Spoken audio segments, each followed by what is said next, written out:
ఇక ప్రభుత్వ యంత్రాంగ ప్రక్షాళనకు శాఖ ట్రంప్ నిర్ణయం సార్ ఇది. సారథులుగా ఎలన్ మస్క్ ఉంటారు, అలాగే భారత సంతతి మూలాలు ఉన్న వివేక్ రామస్వామి కూడా. సో ఇటువంటి ఒక శాఖని చాలా అరుదుగా చూస్తూ ఉంటాం సార్. ఏం చేయబోతూ ఉన్నారు ఈ శాఖ ద్వారా? అంటే ఇప్పుడు దీన్ని డిపార్ట్మెంట్ ఆఫ్ గవర్నమెంట్ ఎఫిషియన్సీ అంటారు, డాజ్ అని. అది మీకు డొనాల్డ్ ట్రంప్కు ఫేవరైట్ క్రిప్టో కరెన్సీ. మనకు బిట్ కాయిన్ లాగా డోజ్ అనేది కూడా ఒక క్రిప్టో కరెన్సీ. అది ట్రంప్ 2020లో దాన్ని ఎండార్స్ చేశాడు. So Trump favourite crypto currency పేరు డోజ్, అందువల్ల డోజ్ అని పెట్టుకున్నాడు దాని పేరు.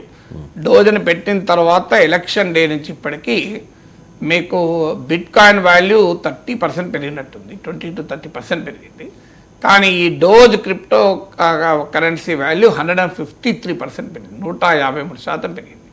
సో అందువల్ల అదొక స్ట్రేంజ్ కోఇన్సిడెన్స్. సో అంటే ట్రంప్ పాలనలో ప్రభుత్వాలు ఎలా ఉంటాయి, ట్రంప్ ఐడియాస్ ఎలా ఉంటాయని దానికి ఇది ఒక ఉదాహరణ. తన ఫేవరైట్ క్రిప్టో కాయిన్ పేరు పెట్టాడు డోజ్ అని. అయితే ఇది ఒక చాలా ఇంట్రెస్టింగ్ అరేంజ్మెంట్ కూడా. ఇది ప్రభుత్వంలో భాగం కాదు, కానీ ప్రభుత్వ ఎఫిషియన్సీని పెంచే పని చేస్తుంది అని. ఇప్పుడు this is not part of the Trump administration. చాలా మీడియాలో లోతుల్లోకి వెళ్ళి చదవాలి. It is not a government లో భాగం కాదు, it is out side the government but overseas the government. So ఒక యునీక్ అరేంజ్మెంట్ ఇది. Department of government efficiency will be under Elon Musk and Vivek Ramaswamy. ఇద్దరు కూడా చాలా ఫార్ రీచింగ్ ఐడియాస్ ఉన్నవాళ్ళు, ఇద్దరు కూడా బిజినెస్లో అనూహ్యమైన విజయాలు సాధించిన వారు. సో అందులో Elon Musk is known for out standing innovation, space X కానీ టెస్లా కానీ. సో ఆయన ఇప్పుడు బ్రెయిన్లో కంప్యూటర్ కార్డు అమర్చేటువంటి పని చేస్తున్నాడు. అంటే మనిషి కమాండ్లు ఇవ్వకుండానే మన మైండ్లో ఆలోచన వచ్చుతున్న సిస్టమ్ పనిచేసేలా. So out of box thinking ఉన్నవాడు ఇలాన్ మస్క్, అనుమానమే లేదు. కంప్లీట్లీ హైలీ ఇన్నోవేటివ్గా అవుట్ ఆఫ్ బాక్స్ థింక్ చేసే అతను. కానీ మరి గవర్నమెంట్ అనేది చాలా రూల్స్, రెగ్యులేషన్స్, పద్ధతులు, సిస్టమ్స్ ఉంటాయి. ఇలాన్ మస్క్ లాగా ఇన్నోవేటివ్గా ఆ స్పీడ్ ఆఫ్ ఇన్నోవేషన్ ఉంటుందా? ట్రంప్ ఆలోచన తగ్గట్టు ఇలాన్ మస్క్ వేవ్ లెంత్ కలుస్తుంది. సో ట్రంప్ గెలిచినప్పటి నుంచి ఇలాన్ మస్క్ చాలా కీలక పాత్ర. ఎందుకంటే కొన్ని కోట్ల డాలర్లు ట్రంప్ ప్రచారానికి ఇలాన్ మస్క్ ఖర్చు పెట్టాడు. దానివల్ల ఇలాన్ మస్క్ ఇప్పుడు లాభపడ్డాడు కూడా. ట్రంప్ గెలిచినప్పటి నుంచి ఇలాన్ మస్క్కు షేర్లు అండ్ ఐ థింక్ అరౌండ్ $441 మిలియన్ల షేర్లు ఉన్నట్టున్నాయి, 44 కోట్ల షేర్లు. ఇప్పటికీ ఇలాన్ మస్క్ సంపద $1,500 కోట్ల, $15 బిలియన్ పెరిగింది. సో అందువల్ల ట్రంప్కు ఎన్నికల్లో భారీగా నిధులు సమకూర్చి ఇలాన్ మస్క్ సహాయం చేశాడు. సో ట్రంప్ విజయంతో ఇలాన్ మస్క్ సంపద కూడా గణనీయంగా పెరుగుతుంది. ఇదొక డైమెన్షన్.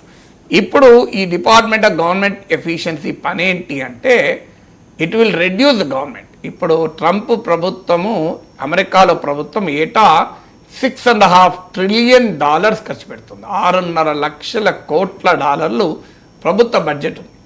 దీన్ని అట్లీస్ట్ ఒక $2 ట్రిలియన్ తగ్గించాలి, అంటే 2 లక్షల కోట్లు తగ్గించాలి. ఎందుకంటే రిపబ్లికన్ల కన్జర్వేటివ్ ఎకనామిక్ ఫిలాసఫీ ఏంటంటే ఎకానమీ నుంచి ప్రభుత్వము పూర్తిగా వైదొలగాలని. దీన్నే లెజర్ ఫెయిర్ లేదా ఫ్రీ మార్కెట్ ఎకనామిక్ థింకింగ్ అంటారు.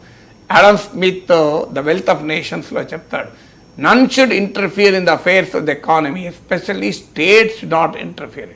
ఎవరు కూడా ఆర్థిక వ్యవస్థలో జోక్యం చేసుకోకూడదు, అందులో రాజ్య వ్యవస్థ జోక్యం చేసుకోకూడదు అని that is the school of economics.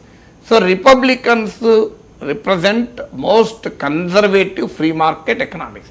అందుకే మీరు ట్యాక్స్ కట్స్, భారీ ఎత్తున పన్నుల రాయితీలు ఇస్తానంటున్నాడు ట్రంప్. మరి భారీ ఎత్తున పన్నుల రాయితీలు బడా కార్పొరేట్ సంస్థలకు ఇచ్చినప్పుడు ఆదాయం ఆటోమేటిక్గా తగ్గుతుంది. ఆదాయం తగ్గినప్పుడు ఖర్చు కూడా తగ్గాలి కదా. సో అందువల్ల భారీ ఎత్తున ఖర్చు తగ్గించుకునే పని. అంటే రిపబ్లికన్ ఎకనామిక్ ఫిలాసఫీ సంపన్న వర్గాలకు రాయితీలు ఇవ్వాలి, ప్రజలపైన ప్రభుత్వాలు చేసే ఖర్చు తగ్గించాలి. డెమోక్రాట్లోమో ఎందుకు డిఫరెంట్గా కార్పొరేట్ల పైన కావాలంటే అదనపు పన్నులైనా వేసి ప్రజల హెల్త్ కేర్ పైన వీటిపైన ఖర్చు పెట్టాలి అనేది డెమోక్రాట్ల స్కూల్ ఆఫ్ థింకింగ్.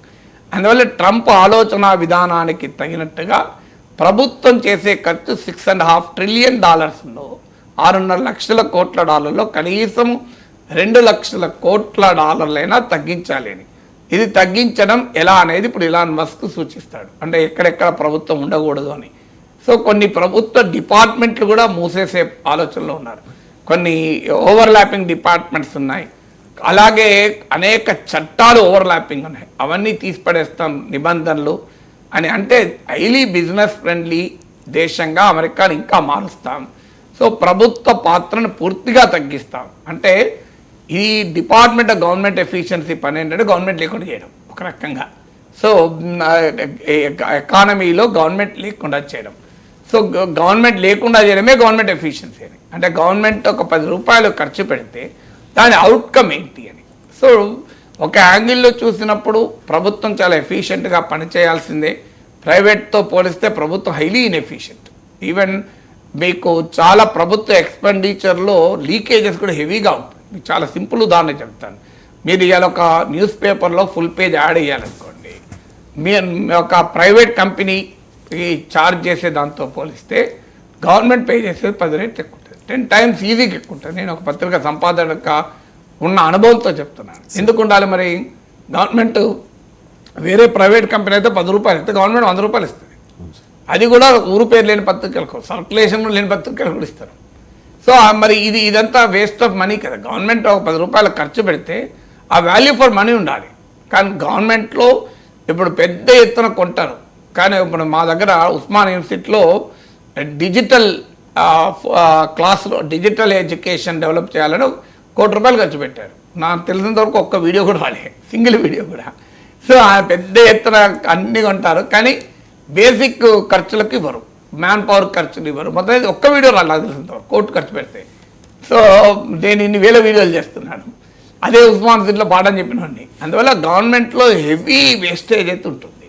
గవర్నమెంట్లో హైయెస్ట్ లెవెల్ ఆఫ్ ఇన్ఎఫిషియన్సీ ఉంటుంది. ఒక ఫైలు ఇటు నుంచి అటు కదలడానికి రోజుల తరబడి పడుతుంది. సో గవర్నమెంట్ ఎఫిషియన్సీని పెంచితే అది ఎవరైనా పాజిటివ్. కానీ ఎకానమీలో గవర్నమెంటే ఉండకూడదు.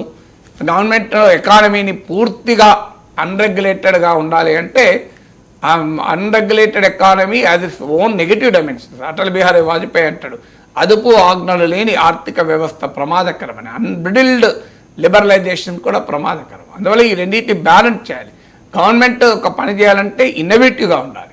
నిజంగానే ఇప్పుడు మీకు ర్యాండమైజ్ క్లినికల్ ట్రయల్స్ RCT లాగా అభిజిత్ బెనర్జీ, ఆర్థర్ డిఫ్లర్స్, నోబెల్ ప్రైజ్ విన్నింగ్ ఎకానమిస్టులు వాళ్ళు ఒక పావర్టీ ల్యాబ్ను మ్యాసచ్యూసెట్స్ ఇన్స్టిట్యూట్ ఆఫ్ టెక్నాలజీలో పెట్టి ఒక గవర్నమెంట్ స్కీమ్లు ఎంపరికల్ డేటా డ్రివెన్ ఉండాలి అని కనుక్కున్నారు. నిజంగానే అలా చేయగలిగితే అద్భుతంగా ఉంటుంది. ఒక గవర్నమెంట్ స్కీమ్ పెట్టినప్పుడు అది నిజంగానే ప్రజలకు ఉపయోగపడుతుందా. సో అందువల్ల గవర్నమెంట్ ఎఫిషియన్సీని రియల్గానే పెంచి ఇన్నోవేటివ్గా పెట్టి గవర్నమెంట్ను ఉరుకులు పరుగులు